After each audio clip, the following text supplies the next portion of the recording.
not all movements are the same. Not all machines are the same. Not all bodies are the same. But there are some little cool rules that we can use to standardize all of these things to make it far easier to gain savage progress in the gym and with your physique.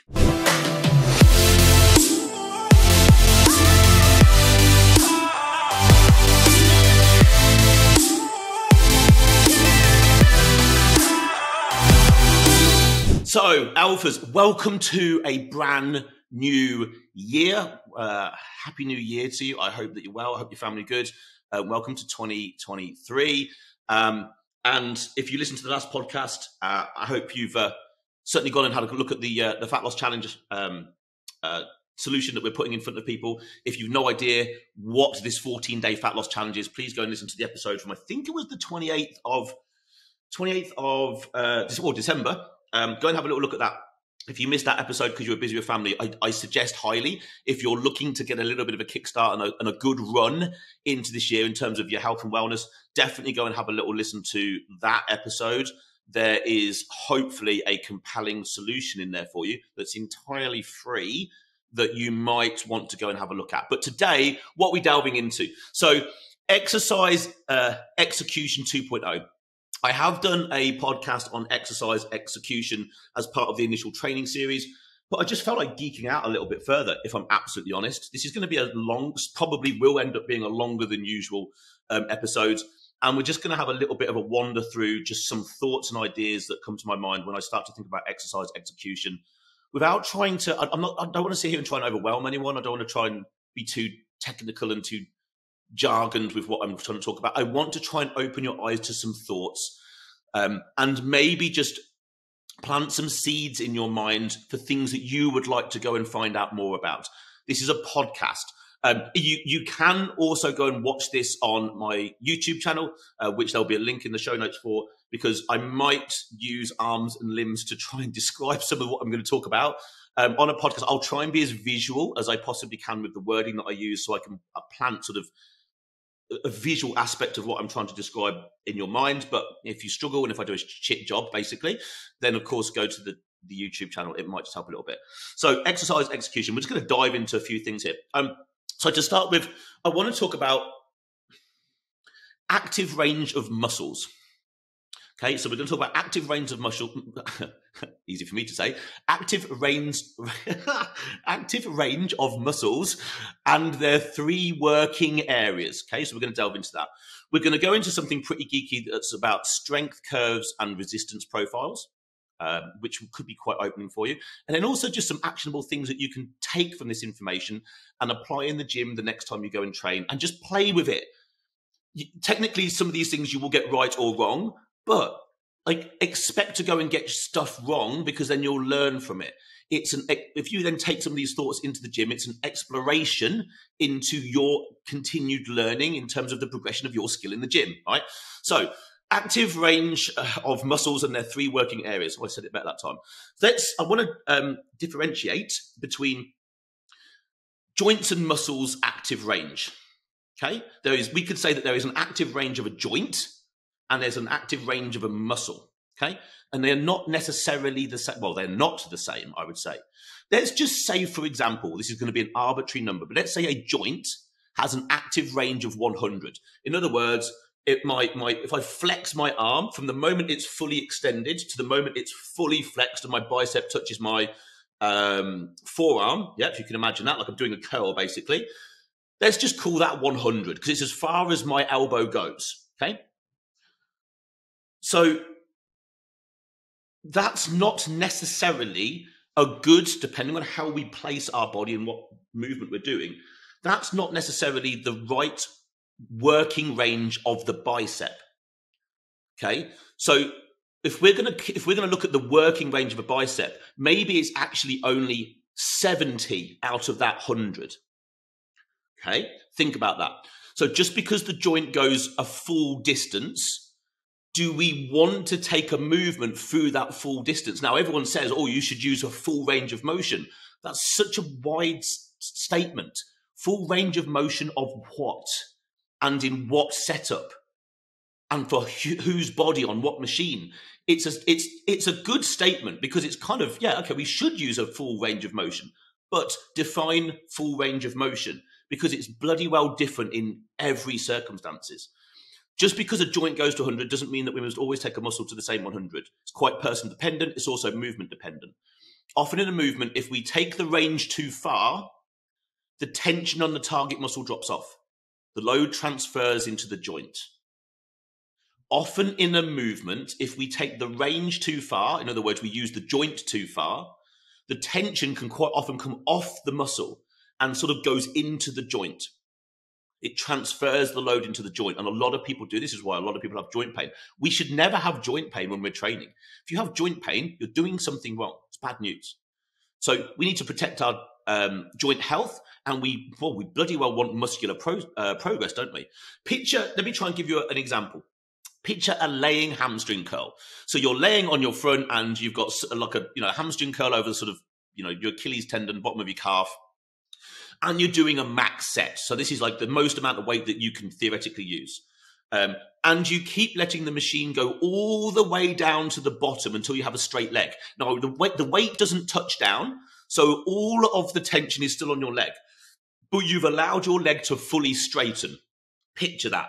You're lying on a hamstring curl, you're lowering the weight, and it's gone all the way down until basically your knee is fully extended. The weight hasn't touched down, so all the weight is now resting through your leg.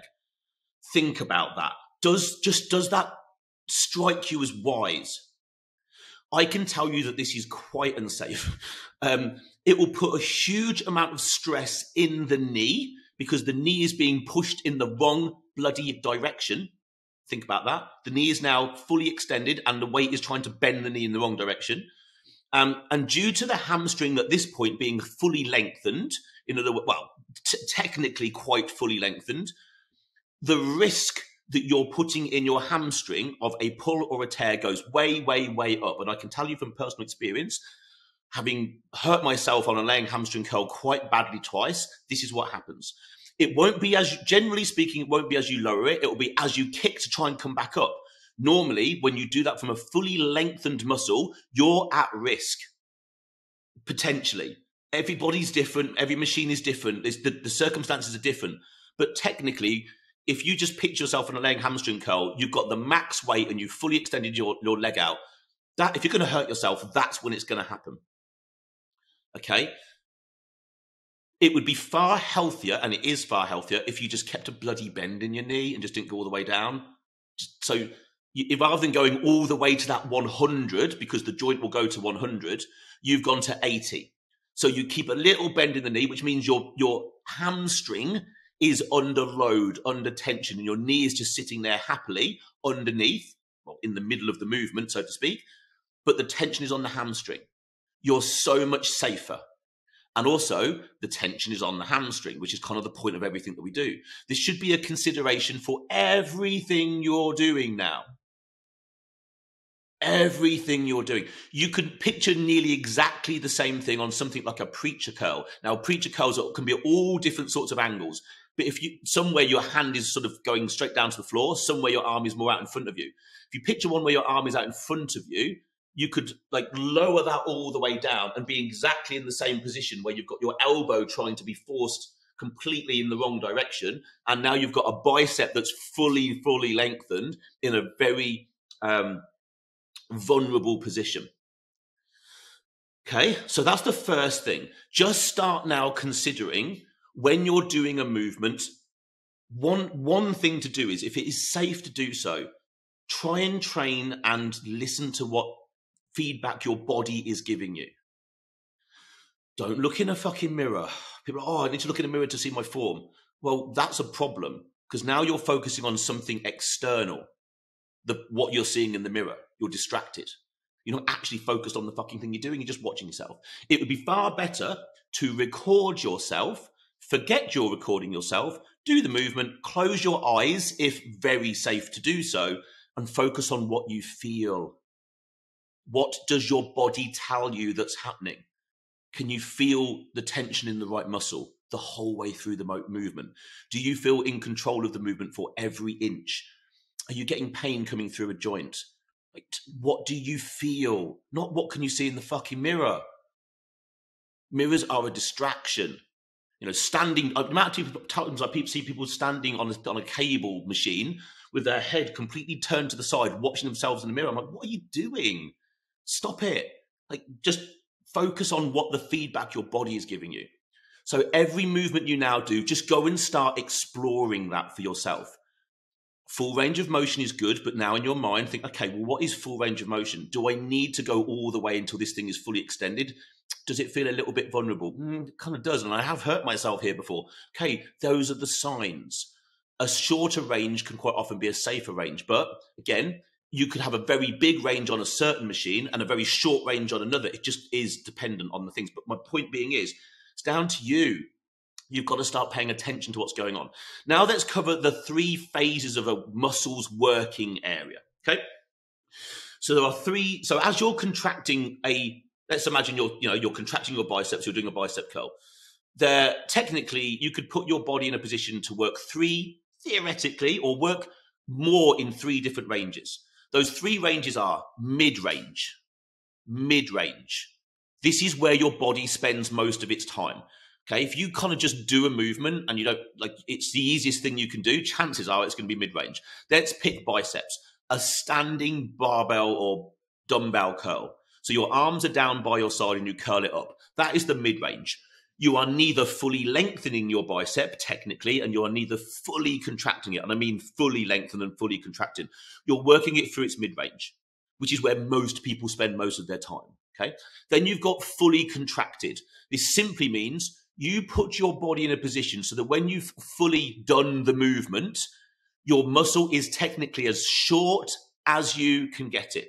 So the example of a bicep curl is if you're stood doing a curl in front of you, that's mid-range. If you wanted to fully contract, you would put your arm up in the air. So as if you were about to do a tricep stretch, and you would curl, single arm would be best, behind your head. So picture this. I've now got my elbow facing up to the ceiling, and my hand is behind my head, and I've got hold of probably a cable machine, and I'm curling down. So it's I've put my arm in exactly the same place that I would do if I was going to do a tricep stretch. So when my tricep is fully lengthened, my bicep is fully shortened. That would technically be the place that you could put your body in to get a fully shortened bicep. So if you're never doing anything up there, you're never truly ever fully contracting your bicep. Think about that. Then you've got fully lengthened. So here we would need to put our arm behind our back to some degree. Imagine laying on an incline bench. Okay, so you're sort of laying back on an incline bench and you just let your arms hang down to the floor. Technically, your arms are behind you. If you keep your humerus, i.e. your upper arm, facing down to the floor and just curl up, so for those watching on YouTube, it's going to be, your arm's going to be, something back here, okay? So your arm is behind you and you're curling something there. That is when your arm is all the way down. Technically, that's when you're fully lengthened. Again, if you're never doing that movement, this is a bit more of a common movement. If you're never doing it, you're never fully lengthening your bicep. You need to be, so the goal is most definitely to hit all of these areas. The goal is to use all of these areas. Quite often it will take 3 movements, theoretically, to get them all done effectively. Bicep just being an example. So if we want to work mid-range, a preacher curl will always be mid-range, but standing barbell, bicep, barbell or dumbbell curl will be mid-range. To get fully shortened, we need to go up into the air and curl behind our head, or certainly with our elbow up high. And then to get fully lengthened, we've got to have our arm behind us. It is not a must that you need to hit all of these areas of any particular body part in the same session. You don't have to think to yourself, "Oh my god, I'm training biceps. I've got to get all these 3 bits done." No, you don't have to do that. But over a week would probably make sense. So as long as over a week you go, "Oh, I've definitely fully shortened my bicep this week. I've definitely fully lengthened it, and I've worked it in the mid-range." That would be smart. It doesn't have to be in the same session. Most people are hitting the mid-range all of the time due to poor exercise selection. So this is when people say to me, "Oh, I know what I need to do. I just need to do it." I'm like, "Are you considering all of this stuff?" Most people aren't. Some people are, which is awesome. Some people don't want to consider this stuff, which is ignorance. Do you want the best result possible? Probably the answer is yes. Then this stuff actually does matter. Most people are training in the mid-range. Mid-range is easy. It's where you're strongest. It's where you're going to feel the best. And it's where you would naturally do a movement. It's where you would naturally go. The kicker is this, though. If you only train the mid part of the range, only the mid gets stronger. Only the mid will improve. Okay? Think about that. So if you only ever trained, say, a preacher curl, then fully contracted, so fully shortened and fully lengthened, never truly reach their potential. Okay? But if you trained, let's say, just fully contracted, so just fully shortened, and you train just fully lengthened, the whole thing gets stronger. Because while you're fully shortening, you're still moving into the mid-range. You'll do mid-range and fully lengthened, or you do mid-range and like the movement would just be that. If you think about, arm up in the air, I'm fully contracted, but I'm also moving into a mid-range area. And again, with fully lengthened, at some point I'm fully lengthened, but I'm moving back into mid-range. So you could literally train, you could nearly forget about training mid-range. I'm not suggesting you do, and just go, I'm going to find fully shortened stuff and fully lengthened stuff and just train those. The mid-range will come along for the party. Smart, huh? Exercise selection. This is why it is so key when we ensure all of our clients have great exercise selection. This is the stuff that we're thinking about. I've just given you examples for biceps. Now try and extract that to every single musculature on your body, everyone that we would want to train. We have our clients making sure that they are working through all three ranges across a certain given time. So therefore, we are maximizing their return on the time investment they're putting into their training. Most of us are time poor. You need to get the most out of the time that you spend in the gym. And these things matter. Then you start to add in, things like tempo, setup, stability, initiation, all the other stuff that I think I've spoken about previously on the other exercise execution podcast episode. But today, just think about those three ranges. So you've now got in your mind, how far do I need to go in the range of a movement? Do I need to go all the way? Does it make sense? Actually, I'm going to do a bit of a shorter range and see how that feels. Does the muscle I'm targeting seem to work more? Okay, that's the first thing. And then secondly, what does my exercise selection truly look like? Am I hitting a fully... So technically now you need to know a little bit of biomechanics. Just a little bit. You need to know, where does your body need to be, or your limbs or whatever they need to be able to fully shorten a muscle and fully lengthen a muscle. And that's some technicalities, right? It's not, I'm guessing you've probably gone online and looked that up. Maybe that's something that we might want to do a further. In fact, maybe that's a further little, certainly a very visual piece of education that we can do, because I think that would really open people's eyes to some huge, huge, huge potential. So there's some things to already consider. Let's move on to the next subject, which is going to be strength curves and resistance profiles. Okay, so we're going to go a little bit deeper here. So there are two things to also consider in exercise selection: strength curves, resistance profiles. A strength curve relates back to the three working ranges of a muscle. Our muscle does not produce force across the range in a linear fashion. In other words, it's not the same strength right across the range. Okay, there's generally, we could say, like a bell curve in there somewhere. There is a drop off at either end. You're strongest in your mid-range, and then as you go lengthened or shortened, you get weaker. Really, it's a safety mechanism that your body's put in place to stop you tearing yourself apart. It's as simple as that. Imagine if you could just continually contract a muscle forever. It's shorter and shorter and shorter and shorter and shorter. What do you think would happen? Think about it. Eventually, you just rip it off your bone. We can't possibly imagine doing that because our body just won't let us. You think about this for a second, right? You can consciously only contract your muscle so far. Think about trying to contract your hamstring or your calf. I'm picking these two muscles for a very particular reason. Try and imagine how hard you could contract your hamstring and your calf. You can only take it so far, can't you? But your body shows you on occasion how hard it can truly contract. And we call that cramp. Think about that. Cramp is just an incredibly strong contraction.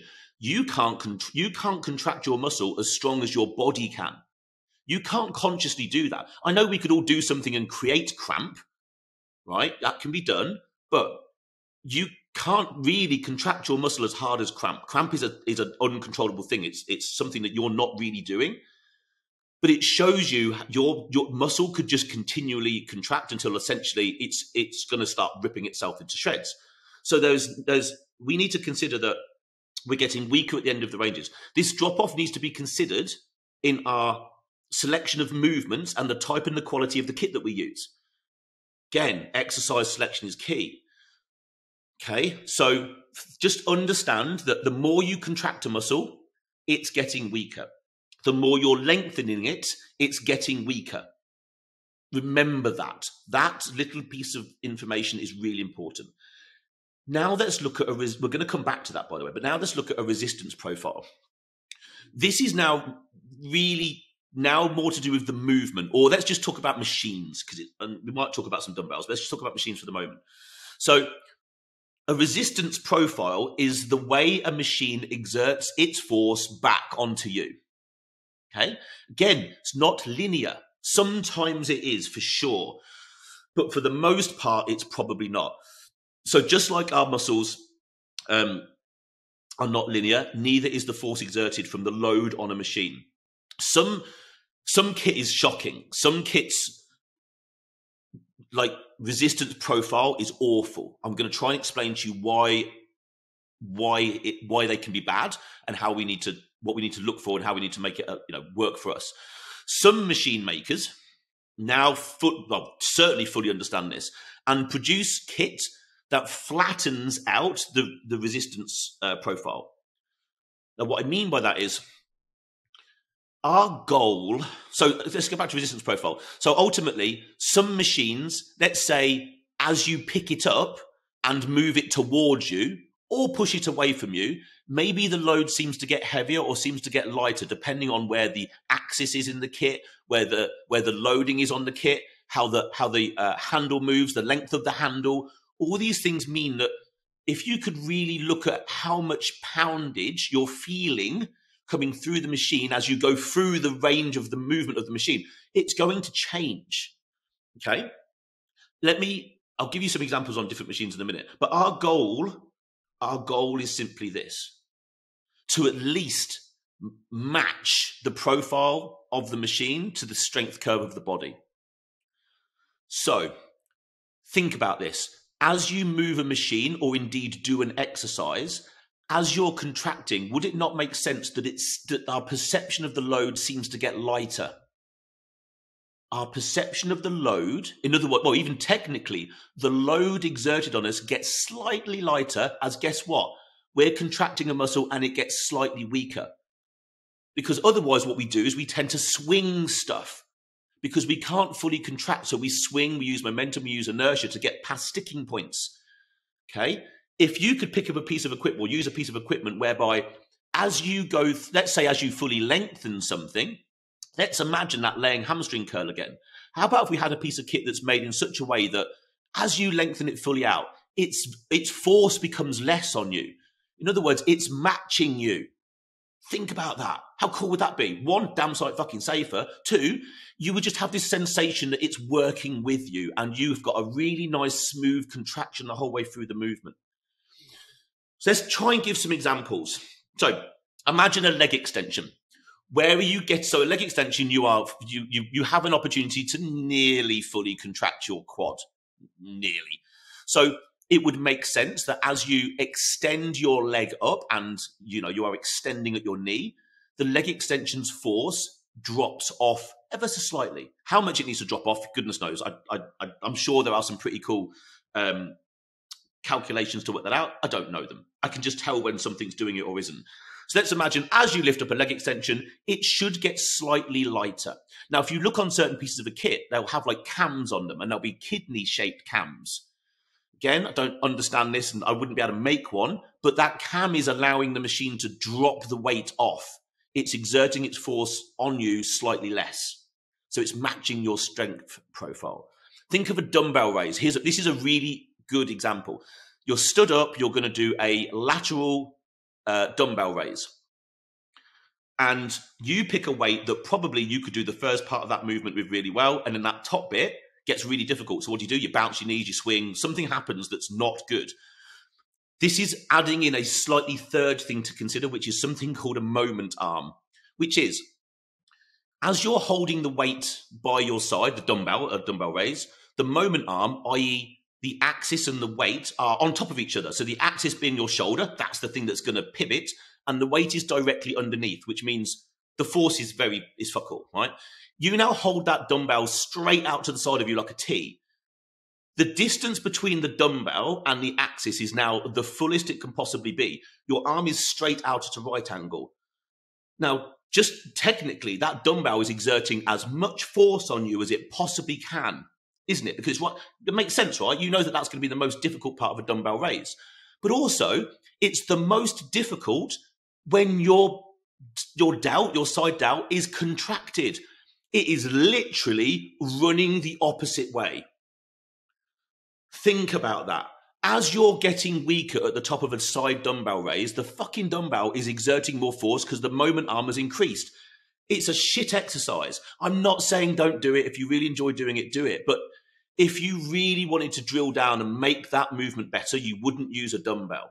Now, people have grown amazing shoulders doing that movement. So, hey-ho, it is what it is. But technically, for most people, when you watch them do dumbbell raises, the form is shit because they're fighting the last part of the range. They pick a weight that they could do like the first 50%, and then it's all manner of body movement to finish it off. Okay? Let's now think of a lat pull down. Now, this is fairly linear. That weight, you imagine sitting down on a lat pull down, you pull the bar down to you. It doesn't really change, right? Doesn't really change, depending on kind of the bit of the kit and whether there's any resistance on the weights and stuff like that. But ultimately, it's going to feel pretty much the same all the way down. So generally speaking, it's a fairly flat resistance profile. Now, it doesn't drop off as you get weaker, as you fully contract. So it's pretty good. But as you get all the way down and you're really trying to shorten and contract those lats, the weight or the load is exerted on you is just the same all the way through. But there's nothing wrong with that. Could have been a lot worse. A seated row. So now we've done a pull down. Think of a seated row. A lot of again, our goal is to fully shorten a lat, fully shorten, fully contract. So if we feel like as we're pulling some sort of seated row machine towards us, the thing gets heavier, again, it's running at opposites to our strength profile, our strength curve. So what we would want is some sort of seated row whereby as we pull it towards us, something in the machinery is making it appear lighter. Well, it's technically getting lighter, which means we have more chance of fully contracting the target muscle. Okay? Seated hamstring curl. So now we're not doing a laying hamstring curl, seated hamstring curl. So again, we need to get as fully contracted as possible. In other words, we need to get our legs underneath us as much as possible. So therefore, that's where we would want the weight to drop off slightly. Otherwise, we're going to fling the weight down in an attempt to get all the way to the back, all the way underneath us. So we would want a machine that as we're bringing our heels underneath us, technically it's getting slightly lighter. So it matches our weakening, contracting muscle. A Smith press. So let's imagine a a chest Smith press. So this is interesting because generally we've got some cool options here. You will get weaker as the bar comes down towards you. Now, this is interesting because technically you think, well, hang on a minute, would you not get weaker at the top? Well, no, because you're starting to stack bones at the top, essentially. You're starting to stack your skeletons on top of each other. It's going to start to get easier. As you get towards the bottom, you're fully lengthening, getting close to technically fully lengthening. This is where you're going to be most vulnerable and you're weakest. So how can we play with this? You can do what we call reverse banding. So picture a Smith machine. You've got the bar that moves and you've probably got a stabilizing bar connecting the whole thing across the top. Imagine you put a band through itself hanging off the top and then you attach it to the bar. I forget the name of the clips that you attach it with. Carabiner. So you carabiner clip it to the bar. So now you've got something that as you lower it, so at the top, that band is slack, takes off no weight. As you lower it, the band just starts to take off some of the load. So as you're lowering it down, we've used now a band to change the resistance profile of that machine. So as it comes down towards me, the band just starts to take off a few pounds, few kilos. So it's matching my diminishing strength as I lengthen a muscle. Go and play with all of this stuff. Now I've hopefully maybe opened your eyes to some of this stuff. Go and have a play. The goal really is to match the resistance profile to the strength curve. This should reduce if not eliminate momentum, inertia, cheating reps. We don't want any of that. Our goal is not to lift weights and use machines when we go to the gym. Our goal is to challenge muscles. We're going to lift weights and we're going to use machines. That is what we're going to do. But our goal is to challenge a muscle. Okay. So some things to try in the gym. So reverse banding that Smith press is one. I've definitely put videos out of me doing it, and you can definitely go on YouTube and find people reverse banding. It's hopefully very simple. You can also reverse band the hack. So think of a hack squat. Yeah. So picture a hack squat. You could band it from somewhere to the top onto the cradle that moves down. So as you go towards the bottom, the bands just start to pick up, take some tension, and reduce the weight as you go into the bottom of the rep. In other words, as you get weaker towards the bottom of that rep, the bands are taking some off you. So the bands that we've added, this is where bands are most useful, by the way. I really don't use them for anything else. Sometimes to literally band something to make it more difficult, and sometimes to use it as a reverse band to make something more easy. So you can reverse band a hack in the same way that we've done the Smith press. You could also use a band on something like a leg press, so that as you get stronger, as you push the weight away, think about it, the bands pick up and add tension. So you're now doing it the opposite way round. So as you push a leg press away, the bands are going round your back or round the seat, attached to where the weights are. So picture a band doing that. As you push away, so at the bottom where you're weakest, you've got a certain amount of weight on the cradle, and which you can handle at the bottom very well, and it's safe. And as you push away, it would feel like it got too light because your legs are straightening and taking up the load easy. So you just add a band round your back and up onto the pegs. And all of a sudden, now as you push away, the band picks up and adds extra tension. So there's two ways of using a band to create the same result. See if you can go and have a play with some of your favorite machines. Go and dive into this. Just go and explore. Go and feel what happens. Find your favorite machines and see if are they balanced or not. Do you feel like you are having to cheat a rep to get fully contracted? Do you feel vulnerable when you're fully lengthened? You need to, for sure, be able to get every muscle fully short. You've got to be able to fully contract a muscle. If you're picking exercises or using pieces of equipment that don't allow you to do that, then you've got to change it. Either pick better equipment or manipulate it in such a way that there is a drop-off in the loading, so that when you contract, the drop-off in the loading is allowing you to contract. And then you need to be able to get fully lengthened in a safe manner as well. So again, if you're finding yourself not able to do this, you need to take action. This is literally what exercise selection is for. You now know that you need to work in these three ranges, right? So you now know that you've got to consider what is the active range of a joint. What is the working range of a joint? And it will always be more than the active range of a muscle. So start to think about that.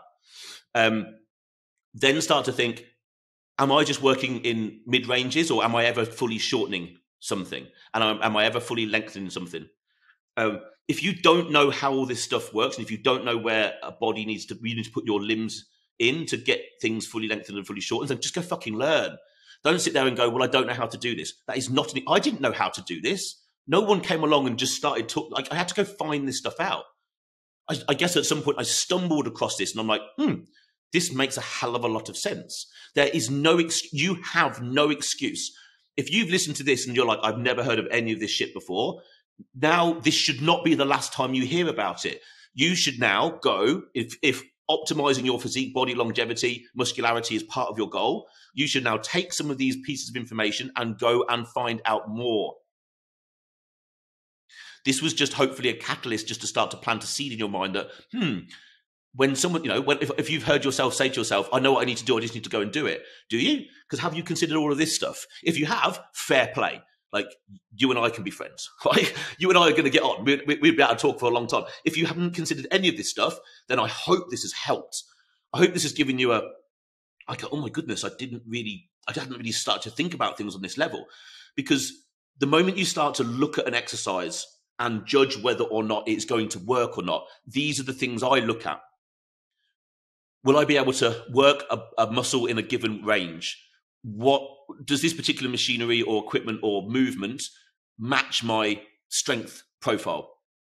If not, can I either sack it off, or can I adapt it and manipulate it in such a way where I can? And that works. I can think of some seated rows where I don't sit on the seated row. I stand right off the back of it, like right off the back with my hand on the seat, because the axis of the machine and where the weight is means that as I fully contract and I pull through the movement, the thing gets lighter. So you can certainly manipulate things, bands being another good option, where you can start to change things. And the moment you start to look at all pieces of equipment and machinery like this, it's so much cooler, because you'll walk into the gym and go, or you'll try something and you'll be like, yeah, this is great. And you'll know why it's great. If I put you on 5 different chest presses, would you at the moment technically know which one would be the best?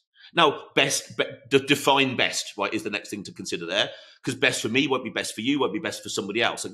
But you need to go, right, this one fits me. This one works for me. And here are the reasons why. I can feel that as I bring it down towards my chest, like technically the thing is getting lighter. I can feel that it's getting lighter. And because I'm looking at where the weight is distributed and how, well, I can tell that it's getting lighter. Now, there are some pieces of equipment out there. I think Prime do this. I think Prime are a really good example, where they have 3 loading pegs on a machine. So I can think of a chest press in Benu's gym that I happen to be training at the moment. And I forget what, I think it's 1, 2, and 3. If you put all the weight on 2, it's very flattened out.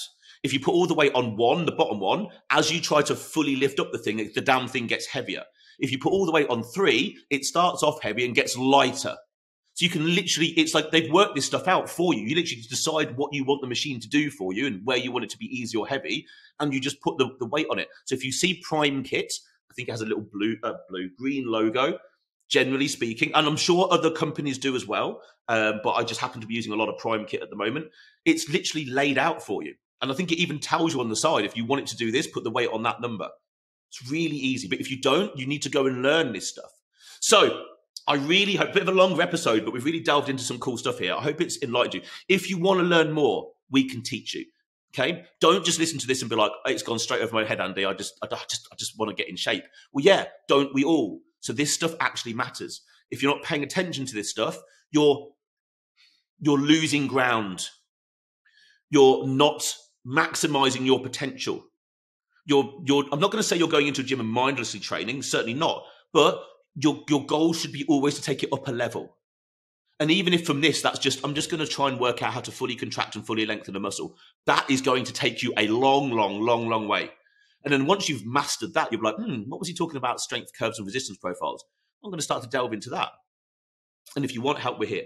So my offers, as always, thank you for being here. Thank you for hanging around for nearly 40 minutes. I appreciate you. I hope you had an amazing start to the new year.